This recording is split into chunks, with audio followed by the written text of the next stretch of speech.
What's up guys and welcome back, and if you're new to the channel, welcome to the shop. Today what we're going to do is the first few mods to this motorcycle, and what I have for you guys is the Graves tank grips, which I've never used a tank grip kind of like this one before. It's kind of thin. I don't know if it's going to be as sticky. We'll get it open, installed here in just a minute, and I'll let you know, but it's only going to cover this section. And honestly, just like my Ninja 400, I really enjoyed having it in both sections. So we'll see how this plays out. If this doesn't work out the way I like, I'll probably take it off and go with like the knobby ones that you cut yourself and place in these positions, but we'll see. I'll get them on and I'll let you guys know what I think. And the next thing we're going to install is going to be these Graves frame sliders. And honestly, the reason why I went with the Graves ones instead is I have always done like ones that are just round, like I did with my Yamaha R7. I'll show you what I did with that one. At least with this one, it's kind of oval. It looks like it'll carry a little more impact area and maybe potentially slide a little bit more instead of just having a round. Who knows? And like I said in my other reviews when I installed these on my R7, is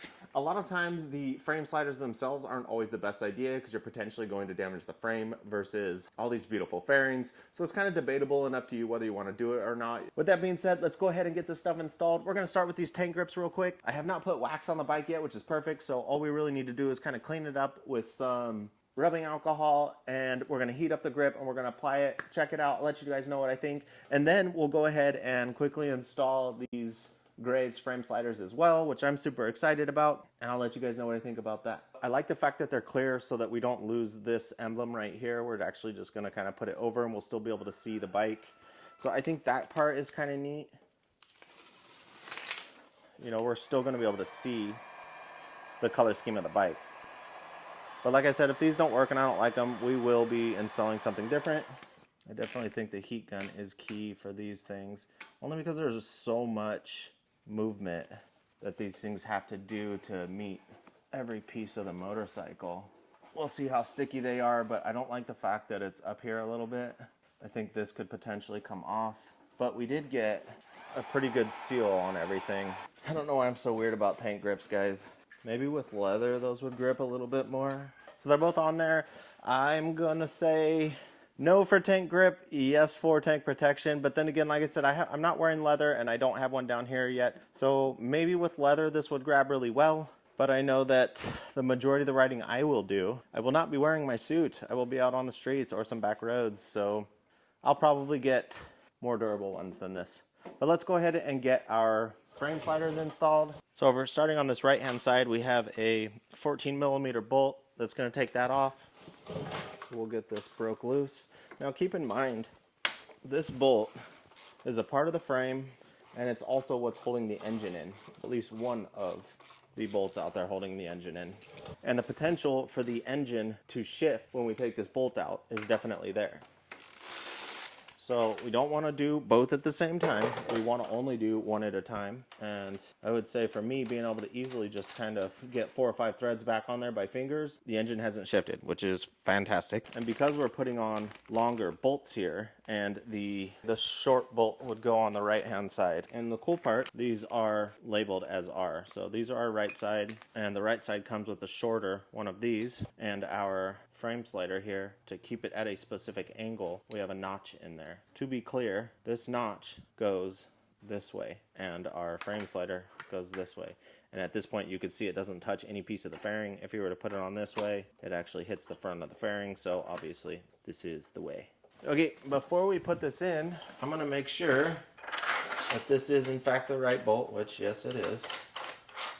The short bolt is the bolt we want, but we're going to use some Loctite blue 242. Put it on the threads here, just a little bit like that. And we're going to do this piece by hand. We want our 3 to 4 threads by fingers. I definitely have more than that now. And then we can start running this in. Just be careful because this thing can spin. You can see it will spin with it. So we are going to have to grab this somehow when we torque it. So the torque spec is 40 Newton meters, or it is a 33 foot-pound. So we'll get the old handy dandy torque wrench here adjusted to our foot-pounds and 33. I am going to hold and make sure our slider isn't going to move as I torque. There we go.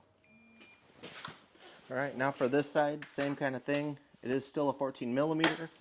We'll get her broke loose. Because I'm lazy, we're going to zip it out. One thing you'll want to do is make sure that she's threading back in by hand just fine. And it is. Our engine has not moved within our frame, which is fantastic.